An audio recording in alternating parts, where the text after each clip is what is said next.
Now my soul is troubled, and what shall I say? Father, save me from this hour? No, it was for this very reason I came to this hour. Father, glorify your name. Then a voice came from heaven. I have glorified it, and will glorify it again. The crowd was there, and heard it said it had thundered. Others said an angel had spoken to him. Jesus said, this voice was for your benefit, not mine. Now is the time for judgment on this world. Now the prince of this world will be driven out. And I, when I am lifted up from the earth, will draw all people to myself. He said this to show the kind of death he was going to die. The crowd spoke up. We have heard from the law that the Messiah will remain forever. So how can you say the Son of Man must be lifted up? Who is this Son of Man? Then Jesus told them, you're going to have the light just a little while longer. While you have the light, before darkness overtakes you. Whoever walks in the dark does not know where they are going. Believe in the light while you have the light, so that you may become children of light. When he had finished speaking, Jesus left and hid himself from them. Even after Jesus had performed so many signs in their presence, they still would not believe in him. This was to fulfill the word of Isaiah the prophet, Lord, who has believed our message, and to whom has the arm of the Lord been revealed?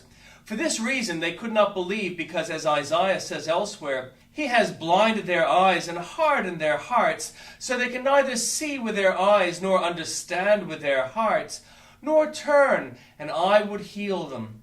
Isaiah said this because he saw Jesus' glory and spoke about him. Yet at the same time, many, even among the leaders, believed in him. But because of the Pharisees, they would not openly acknowledge their faith for fear that they would be put out of the synagogue, for they loved human praise more than praise from God. Then Jesus cried out, whoever believes in me does not believe in me only, but in the one who sent me. The one who looks at me is seeing the one who sent me. I have come into the world as light, so that no one who believes in me should stay in darkness. If anyone hears my words but does not keep them, I do not judge that person. For I did not come to judge the world, but to save the world. There is a judge for the one who rejects me and does not accept my words. The very words I have spoken will condemn them at the last day.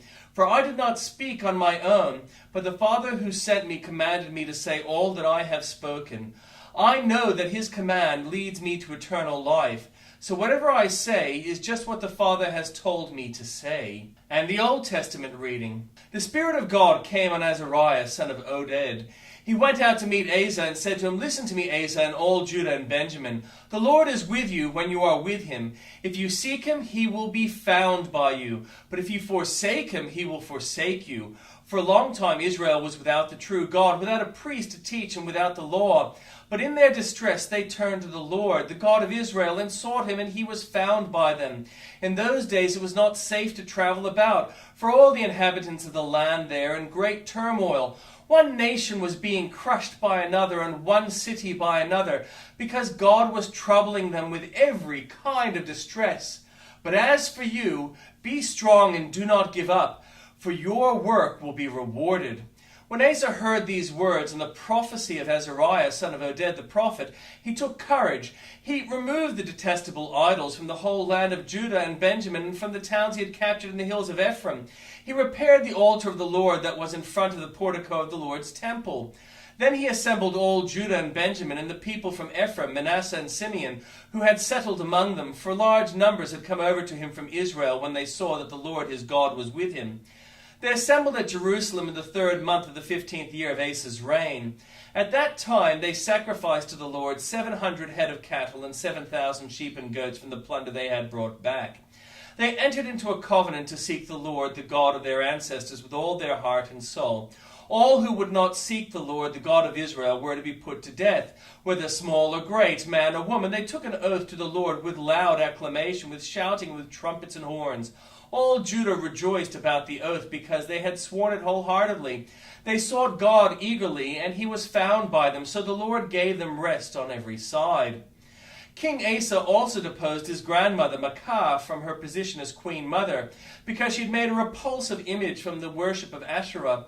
Asa cut it down, broke it up and burned it in the Kidron Valley. Although he did not remove the high places from Israel, Asa's heart was fully committed to the Lord all his life. He brought into the temple of God the silver and golden articles that he and his father had dedicated.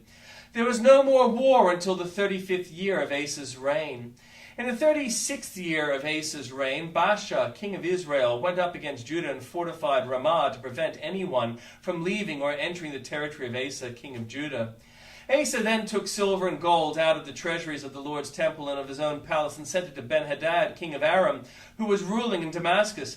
"Let there be a treaty between me and you," he said, "as there was between my father and your father. See, I am sending you silver and gold. Now break your treaty with Baasha, king of Israel, so he will withdraw from me." Ben-Hadad agreed with King Asa and sent the commanders of his forces against the town of Israel. They conquered Ijon, Dan, Abel, Maim, and all the store cities of Naphtali. When Baasha heard this, he stopped building Ramah and abandoned his work. Then King Asa brought all the men of Judah, and they carried away from Ramah the stones and timber Baasha had been using. With them he built up Geba and Mizpah. At that time Hanani the seer came to Asa, king of Judah, and said to him, "Because you relied on the king of Aram, and not on the Lord your God, the army of the king of Aram has escaped from your hand. Were not the Cushites and Libyans a mighty army with great numbers of chariots and horsemen? Yet when you relied on the Lord, he delivered them into your hand. For the eyes of the Lord range throughout the earth to strengthen those whose hearts are fully committed to him. You have done a foolish thing, and from now on you will be at war." Asa was angry with the seer because of this. He was so enraged that he put him in prison. At the same time, Asa brutally oppressed some of the people. The events of Asa's reign from beginning to end are written in the book of the kings of Judah and Israel. In the 39th year of his reign, Asa was afflicted with a disease in his feet. Though his disease was severe, even in his illness, he did not seek help from the Lord, but only from physicians. Then in the 41st year of his reign, Asa died and rested with his ancestors. They buried him in the tomb that he had cut out for himself in the city of David. They laid him on a bier covered with spices and various blended perfumes, and they made a huge fire in his honor.